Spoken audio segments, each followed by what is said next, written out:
Hello friends, wealth plus में आपका स्वागत है। हेलो फ्रेंड्स, ट्रिपल सी की इस सीरीज़ में आपका स्वागत है। मेरा नाम है वीरेंद्र सिंह। आइए बात करते हैं कैल्क प्रोग्राम जो लिब्रे ऑफिस का पार्ट है, इसमें किस तरह से हम काम कर सकते हैं। सबसे पहले ज़रूरी है कि आपको रोज़ कॉलम्स में काम करना आना चाहिए, तो उसके लिए मैं कुछ जानकारियाँ देना चाहता हूँ। सबसे पहले आप देखेंगे कि पूरा का पूरा जो इंटरफेस बटा हुआ है काम करने के लिए, वो सारा का सारा एक स्प्रेडशीट में, यानी कि एक शीट में बटा हुआ है। अब नीचे देखें तो शीट 1 लिखा आ रहा है। अगर आप यहाँ ध्यान दें तो कॉलम्स हैं, ए कॉलम है, यहाँ बी कॉलम है, सी कॉलम है, इस तरह से यहाँ पे काफ़ी सारे कॉलम हैं।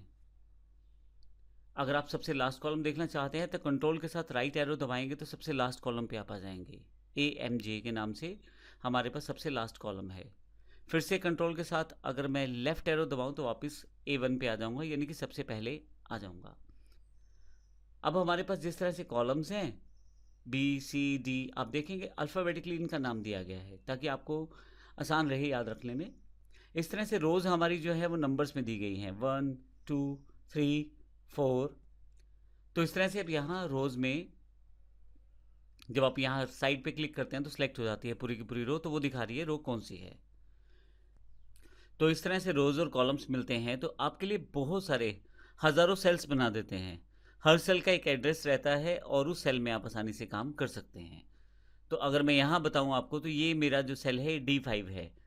D5 कैसे है, आप इसका कॉलम देखें D, और आप फिर इसका रो देखें 5। इस तरह से ये F6 है और ये G6 है। आप एड्रेस यहाँ भी देख सकते हैं नेम बॉक्स में, यहाँ पे G6 एड्रेस दिखाया गया है। माउस जैसे जैसे क्लिक करूँगा उस पर्टिकुलर सेल का आपको एड्रेस दिखाया जाएगा। नेम बॉक्स जो है ना केवल सेल का एड्रेस दिखाएगा, बल्कि आप एक से ज़्यादा सेल्स को सिलेक्ट करें तो उनकी एक रेंज भी दिखाएगा। जैसे अभी आप E1 पे हैं, लेकिन मैं अगर माउस का लेफ़्ट क्लिक दबा के नीचे की तरफ ड्रैग करता हूँ तो आपके पास यहाँ पे कुछ और सिलेक्शन हो जाएगी। देखिए मैंने यहाँ पे 6 सेल सेलेक्ट कर लिए हैं। तो आप यहाँ ध्यान दें तो E1 से लेकर E6 तक सभी सेल्स को सिलेक्ट कर लिया गया है। तो इस तरह से आप आसानी से रेंज भी सिलेक्ट कर सकते हैं और रेंज दिखाई गई है नेम बॉक्स में। अब अगर हम बात करें कि हम काम कैसे कर सकते हैं सेल्स में, आपको सेल्स में काम करने के लिए आपको जहाँ टाइप करना है वहाँ उस पर्टिकुलर सेल पे चले जाएं और वहाँ टाइप करना शुरू करें। जैसे एग्जांपल के लिए मैं यहाँ टाइप करना शुरू करता हूँ। अभी तक आप जो टाइप कर रहे हैं वो आपके पास ऊपर दिखाया जा रहा है, बार में भी, फार्मूला बार में भी दिखाया जा रहा है। मैं एंटर कर देता हूँ तो मेरे पास ये फाइनल हो जाएगा नेम।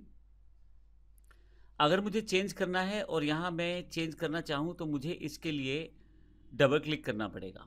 अगर मैं इसी सेल पे पहले से जिसमें वैल्यू है, जैसे नेम वैल्यू है, अगर मैं डायरेक्टली इस पर टाइप करूँगा तो ये वाला वैल्यू हट जाएगा जो C2 सेल में पहले से स्टोर है और उसकी जगह नया वैल्यू आ जाएगा।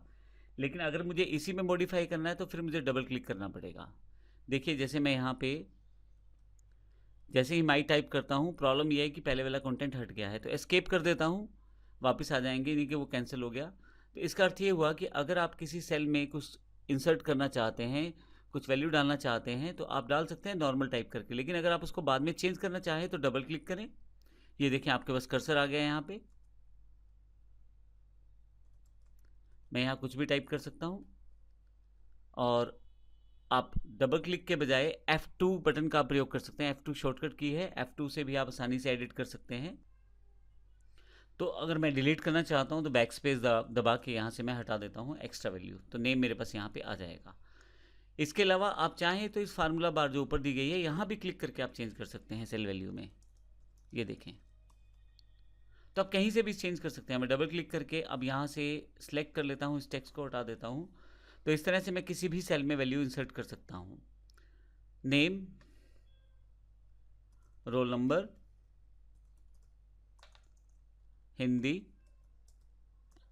इंग्लिश, साइंस और टोटल, ये मैंने कुछ फील्ड्स बनाई हैं यहाँ पे।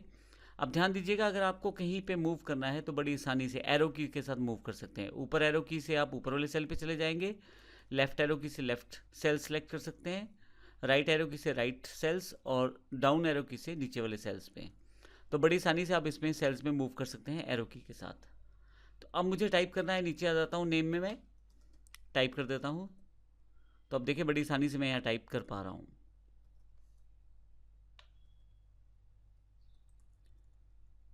इस तरह से मैं कुछ रोज़ यहाँ पे क्रिएट यानी कि कुछ डेटा यहाँ इंसर्ट कर लेता हूँ। अब यहाँ पे हमारे पास एक छोटा सा टेबल तैयार है जिसमें मैंने एक एग्जाम्पल डेटा डाल दिया है। आप देखेंगे कि इसमें जो हमारा पहला जो सेल जहाँ से मैं ये टेबल स्टार्ट कर रहा हूँ वो C2 है, और फिर उसके बाद C3, C4, C5 इसमें वैल्यूज़ डाली है नेम्स की। फिर D2 मेरे पास सेल है रोल नंबर, उसमें D3, D4, D5 में उन रोल नंबर्स को प्लेसेस किया गया है। फिर E2 में हिंदी सब्जेक्ट के मार्क्स हैं 50, 46, 56, ये हमारे पास E3, E4, E5, E6, E7 में है। इस तरह से इंग्लिश जो शुरू है वो F2 से है, F3, F4, F5 में उसकी वैल्यूज़ हैं, और इस तरह से बाकी सेल्स भी मैं यहाँ पे प्रयोग कर रहा हूँ।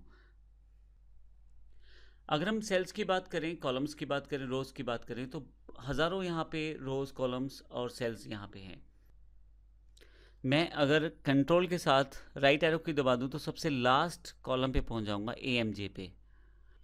अगर मैं इस तरह से बोलूँ कि A से कॉलम शुरू है और लास्ट कॉलम हमारे पास AMG है, तो टोटल 1024 कॉलम्स हमारे पास इस स्प्रेडशीट में शामिल हैं। इसी तरह से अगर मैं यहाँ कंट्रोल दबाकर डाउन एरो की दबा देता हूँ तो आपके पास यहाँ नंबर ऑफ रोज आ जाएंगी जितनी भी हमारे पास इस स्प्रेडशीट में है। 10,48,576 रोज हमारे पास यहाँ अवेलेबल हैं। तो आपसे ये क्वेश्चन पूछा जाता है कि कितनी कॉलम्स और कितनी रोज हैं, वो जानकारी यहाँ पे आपको मिली है।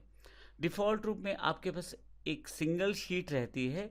आप चाहें तो यहाँ शीट्स बढ़ा सकते हैं। शीट बढ़ाने के लिए आपको प्लस पे क्लिक करना है, आप दूसरी शीट ऐड कर सकते हैं, तीसरी शीट ऐड कर सकते हैं, और मैक्सिमम आप 10,000 शीट्स एक स्प्रेडशीट फाइल में ऐड कर सकते हैं।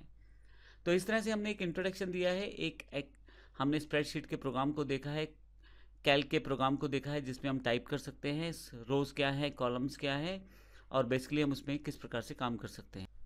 तो याद रखिएगा, आपका पहला कॉलम A से लेकर कॉलम AMJ लास्ट कॉलम है हमारे पास, और मैक्सिमम नंबर ऑफ कॉलम जो हैं वो 1024 हैं हमारे पास। इस तरह से मैक्सिमम नंबर ऑफ रोज़ हैं वो 10,48,576 रोज़ हैं, और मैक्सिमम नंबर ऑफ जो सेल्स रहते हैं एक शीट में वो बिलियन सेल से भी ज़्यादा रहते हैं। और इसके अलावा जो शीट्स हैं वो मैक्सिमम नंबर ऑफ शीट की बात करें तो 10,000 शीट आप हर स्प्रेडशीट फाइल में बना सकते हैं। तो इस तरह से हम प्रयोग कर सकते हैं अपने स्प्रेडशीट प्रोग्राम को कॉलम, रोज़ और शीट्स बनाने के लिए। अभी देखिए मैं शीट 3 पे हूँ, लेकिन शीट 1 पे आऊँगा तो मेरे पास वो डेटा आ जाएगा। लेकिन इस वक्त मैं सबसे नीचे हूँ, तो कंट्रोल दबा के अप एरो की दबाऊँगा तो मैं वापस A1 पे आ जाऊँगा। तो यहाँ मेरे पास अपना टेबल पहले से अवेलेबल है। इस सेशन में हमने एक बेसिक इंट्रोडक्शन ली है सेल्स की। अगले सेशन में हम सिलेक्शन, इंसर्शन, डिलीशन इत्यादि की जानकारी लेंगे। धन्यवाद।